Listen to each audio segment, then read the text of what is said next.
কে আমরা যেটা প্রধানমন্ত্রী বলেছেন, আমরা প্রধানমন্ত্রীর সাথে একমত না হলেও পশ্চিমবঙ্গের বুকে নারী নির্যাতন যে বেড়েছে এই ব্যাপারে কোনো সন্দেহ নেই। আমরা দেখেছি হাঁসখালি, আমরা দেখেছি সন্দেশখালি, আমরা দেখেছি পার্ক স্ট্রিট। পার্ক স্ট্রিটে যখন ঘটনা ঘটলো, মুখ্যমন্ত্রী বললেন ছোট্ট ঘটনা, মুখ্যমন্ত্রী বললেন সাজানো ঘটনা। তারপরে আমরা কি দেখলাম, এই পার্ক স্ট্রিট ঘটনায় একইভাবে কোর্ট কনভিকশন দিল এবং আসামিকে আজকে হাজতবাস করতে হচ্ছে। আমরা দেখেছি হাঁসখালিতে কি ঘটেছিল, যে নির্যাতিতা মহিলা তার চরিত্র নিয়ে প্রধানমন্ত্রী এই মুখ্যমন্ত্রী কথা বলেছিলেন। মুখ্যমন্ত্রী কি বলেছিলেন, তার চরিত্র খারাপ নাকি সে কি প্রেগনেন্ট। যেখানে সেকশন 25 পক্সো অ্যাক্ট, বৈশাখা অ্যাডভোকেট বৈশাখা জানেন, সেখানে বলা আছে নির্যাতিতার চরিত্র নিয়ে কোন রকম কথা বলা যাবে না, যদি কোনো কথা বলা যায় তার বিরুদ্ধে ব্যবস্থা নিতে হবে আইনানুগ। আমরা দেখলাম ব্যবস্থা নেওয়া হয়নি। আমরা এরপরেও আমরা বিভিন্ন সময় বিভিন্ন ক্ষেত্রে আমরা যখনই কোনো ধর্ষণের ঘটনা দেখেছি তখনই মুখ্যমন্ত্রী বিভিন্ন সময় তাকে ধর্ষকের পাশে গিয়ে দাঁড়িয়েছেন, যিনি ধর্ষিত হয়েছেন তার পাশে দেখেননি। সেই একই ক্যারেক্টার মমতা ব্যানার্জি যে নামটা আপনি বাংলায় দেখেন, সেই ক্যারেক্টারটা চরিত্রটা আবার বদলে গিয়ে দিল্লিতে গেলে নরেন্দ্র মোদী হয়ে যায়। একই চরিত্রের নাম, এখানে দিল্লিতে মোদী, এখানে মমতা বন্দ্যোপাধ্যায়। আমরা কেন বিলকিস বানুর ঘটনা বলছিল, কুলদীপ সিং সেঙ্গার থেকে শুরু করে ব্রিজভূষণের কথা আমরা ভুলে যাবো। আমরা ভুলে যাবো হাতরাস, আমরা ভুলে যাবো উন্নাও।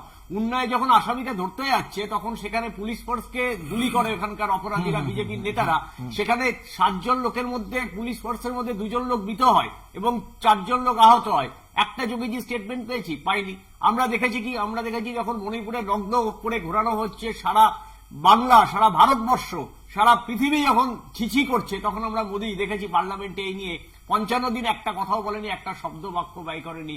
উনি চীনে যাচ্ছেন, উনি আমেরিকায় যাচ্ছেন শিল্প নিয়ে। আসলে বাংলার যে বেটি পড়াও বলেছিলেন না, আসলে বেটিকে পড়ানো হচ্ছে না। উনি যেটা বলতে চাইছেন আসলে, যে যারা ধর্ষণ করবেন, যারা খুনি হবেন, যারা অপরাধের সঙ্গে জড়িত থাকবেন, যারা দুর্নীতি করবেন, তাদেরকে নরেন্দ্র মোদী সরকারে নেবে এবং নরেন্দ্র মোদী তাদেরকেই মন্ত্রী করে রাখবে। আমরা প্রথমে বলি, সিএ ইস্যুটাকে নিয়ে খুব স্পেসিফিক আমার বক্তব্য আছে। আপনার মনে আছে কিনা জানি না, একটা আরটিআই করা হয়েছিল। আরটিআই করেছিল বিশ্বজিৎ সরকার বলে একজন বহরমপুরের বাসিন্দা। তিনি জিজ্ঞেস করেছিলেন নরেন্দ্র মোদী কিভাবে ভারতবর্ষের নাগরিক হলো। ওনারা উত্তর দিয়েছিল, সেন্ট্রাল গভর্নমেন্ট, আমি উত্তর দিইনি, সেকশন 3 অফ সিএ তে সেখানে জন্মসূত্রে আপনি যদি ভারতীয় হন তাহলে আপনি ভারতবর্ষের নাগরিক হবেন। তাহলে জন্মসূত্রে আমরা যারা নাগরিক প্রত্যেকেই আমরা ভারতবর্ষের নাগরিক।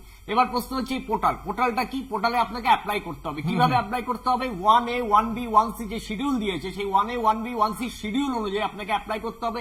এবং অ্যাপ্লাই আপনাকে কি কি দিতে হবে? অনেকগুলো ডকুমেন্টস চেয়েছে, অনেকগুলো পেপার চেয়েছে।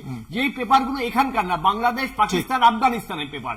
যদি আমি ওইখান থেকে মানে আমাকে ধর্মীয় কারণে বিতাড়িত করা হয়, তাহলে আমি পেপারগুলো সঙ্গে নিয়ে আসবো? আমি পেপারগুলো সঙ্গে নিয়ে আসবো না। এবং সেখানকার বার্থ সার্টিফিকেট, ড্রাইভিং লাইসেন্স, সমস্ত কিছু আপনাকে দিতে হবে। এবং মুশকিল হচ্ছে আপনি পোর্টালে অ্যাপ্লাই করবেন। আপনারা কি মনে করেন এই এম্পাওয়ার্ড কমিটি আসলে এনআরসির দিকে যাওয়ার কোন? একদমই আমি একটু শেষ করে দিলে আপনার মানে বুঝতে সুবিধা হবে। এবার এই যখনই আপনি পোর্টালে অ্যাপ্লাই করলেন, তার মানে আপনি কি হলেন? আপনি হয়ে গেলেন ডিফেক্টেড সিটিজেন বা ডাউটফুল সিটিজেন। এবার পোর্টালে অ্যাপ্লাই করাবো, আপনাকে এই ডকুমেন্টস গুলো দিতে হবে। ওই দেশ থেকে আপনি যেহেতু এসেছেন, ওই দেশ থেকে আপনার কাছে কোনো ডকুমেন্টস নেই। এবার ডকুমেন্টস না থাকার জন্য কি হবে? আপনাকে দুটো হতে পারে, আপনাকে হিয়ারিং এ যেতে হবে ওই ডকুমেন্টস গুলো নিয়ে, কোর্টকে হিয়ারিং করতে হবে, অথবা আপনাকে আফগানিস্তান, বাংলাদেশ বা পাকিস্তানে আপনাকে পাঠাতে হবে। কিন্তু সেই জায়গায় দ্বিপাক্ষিক চুক্তি নেই ভারতবর্ষের সাথে যে তাকে আপনি ফেরত পাঠাবেন। যদি ফেরত পাঠানো হয়, তারা কোথায় থাকবে? তারা থাকবে হচ্ছে ডিটেনশন ক্যাম্পে, যেটা আমরা দেখেছি আসামে এনআরসির সময়। ভাবছেন এই 42nd অ্যামেন্ডমেন্টে ভারতের সংবিধানে সেকুলার আর সোশ্যালিস্ট কথাটা যুক্ত। এখানে ভারতের এবং ভারতের সংবিধানে আপনি যদি পড়েন আর্টিকেল 5 আর আর্টিকেল 6 যদি পড়েন ভালো করে, তাহলে সেখানে ভারতের কারা কারা নাগরিক হবেন আর কারা কারা নাগরিক হবেন না সেটা বলা ক্লারিফিকেশন ক্লিয়ার আছে। এবার আমি জাস্ট 10 সেকেন্ডে আমি শেষ করে দেবো। আচ্ছা দেখুন, ভুটানে বুদ্ধিস্টরা আছে, ভুটানদের কেন যারা পারসিকিউটেড হয়েছে তারা কেন এখানে আসবে না? মায়ানমারে খ্রিস্টানরা আছে, তারা কেন আসবে না? শ্রীলঙ্কায় তামিল হিন্দুদের কথা বলা আছে, তাদের কেন ভারতবর্ষ নেওয়া হচ্ছে না? আসলে এটা ধর্মের গিমিক খেলে ভারতবর্ষে তো আর কোনো কিছুই কাজ হয়নি, তাই মানুষের কাছে যেতে পারছে না। একটা নতুন সিএ আইন খরচা না, আমরা তো জোট করার জন্য মুখ্যমন্ত্রীকে দরজা খুলে রেখেছিলাম। মুখ্যমন্ত্রী জানি না সিবিআই, ইডি আর ইনকাম ট্যাক্সের ভয় আমাদের সঙ্গে জোট করেনি। উনি বিজেপির সাথে হয়তো জোট করতে পারেন নির্বাচনের পরে, সেটা আমরা জানি না।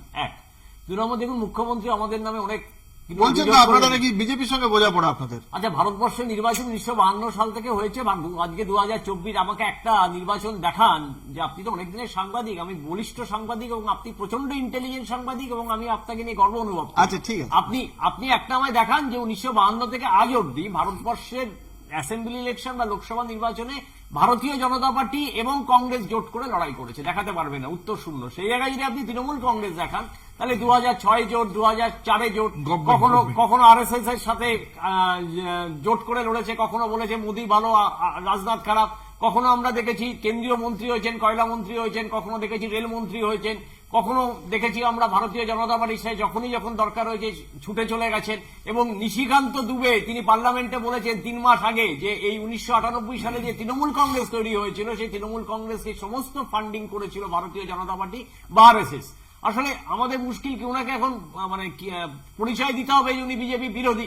আসলে বিজেপি 10 সেকেন্ড বিজেপি বিরোধী যদি উনি প্রমাণ করতে হয়, তাহলে উনি বিজেপির বিরুদ্ধে যা যা অভিযোগ উঠেছে সেই অভিযোগগুলো নিয়ে কংগ্রেসের সাথে যখন লোকসভা রাজ্যসভায় লড়াই হয়েছিল, বিতর্ক হয়েছিল, বিতর্ক থেকে ওয়াক আউট করে চলে গিয়েছিলেন কেন? কংগ্রেসের কাছে একটাই উত্তর, বৈশাখাকে একটু ভুল সংশোধন করে দিই। প্রত্যেক রাজ্যে আলাদা আলাদা রণনীতি রণকৌশল থাকে। রণনীতি রণকৌশলকে সামনে রেখে লড়াই করে এবং প্রেক্ষাপট আলাদা হয়। বৈশাখে একটু আগে একটা অসত্য কথা বললো যে বিধানসভা লোকসভায় কিন্তু পঞ্চায়েত নির্বাচনে বাম এবং কংগ্রেসের জোটে 21% ভোট বৃদ্ধি করেছিল, কিন্তু এটা কিন্তু আপনাকে মাথায় রাখতে হবে।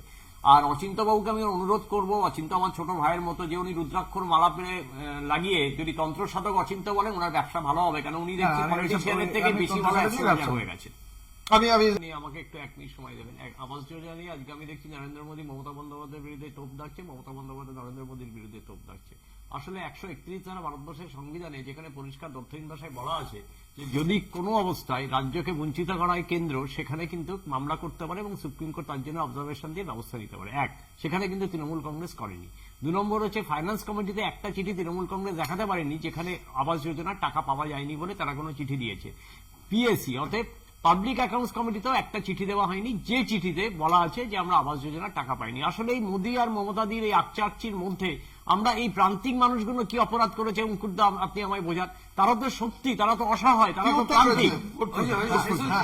আজকে যে প্রশ্নটা ছিল ইতিহাস, বৈশাখা খুব ভয়ে ভয়ে আজকে নিশীথ প্রামাণিকের সম্পর্কে 2-1টি শব্দ ব্যবহার করলো, কেন বৈশাখা নিজেও জানে না কালকে তৃণমূল কংগ্রেসে জয়েন করার পর উপরে থাকবে নিশীথ প্রামাণিক, নিচে বৈশাখা হাততালি দিতে হবে। 2 নম্বর হচ্ছে নিশীথ প্রামাণিকের বিরুদ্ধে 44টা এফআইআর থাকা সত্ত্বেও ভারতীয় জনতা পার্টি তাকে স্বরাষ্ট্রমন্ত্রীর প্রতিমন্ত্রী করে। আর উদয়নগু একটা খুব ভালো পলিসি এনেছিল, দুয়ারে প্রহার, তখন উনি এমএলএ ছিলেন, যে দুয়ারে প্রহার পলিসি আনলো সঙ্গে সঙ্গে উনি মন্ত্রী হয়ে গেলেন। আসলে এই নিশীথ প্রামাণিক উদয়নগুকে আপনি যদি বাইরে রেখে এখানে নির্বাচন করতে যান, তাহলে সন্ত্রাস হবে, বুথ জ্যাম হবে, বুথ দখল হবে, দুটোই ক্রিমিনাল। এই দুজনকে অ্যারেস্ট করার আমরা দাবি জানাচ্ছি। সিবিআই সাথে তো আরএসএফ এর কোনো সময় জোট হয়নি, আরএসএফ এর জোট হয়নি। 2021 সালের নির্বাচনও জোট হয়েছিল বামফ্রন্টের সাথে। জোট হয়েছিল এই কারণে, তারপরেও আপনারা দেখবেন মালদার 4টে আসনে এবং মুর্শিদাবাদ লোকসভা কেন্দ্রের মধ্যে 7টা আসনে তারা প্রার্থী দিয়েছিলেন। সেই প্রার্থী কেন দিয়েছেন সেটা আমরা বলতে পারবো না। আর কেন দাঁড়াননি, হয়তো বিজেপি বা তৃণমূলে কারোর সাথে সেটিং হয়ে গেছে, সেটিং হওয়ার জন্য এরা উনি আজকে দাঁড়ান। গৌতম বাবু কি মনে করেন?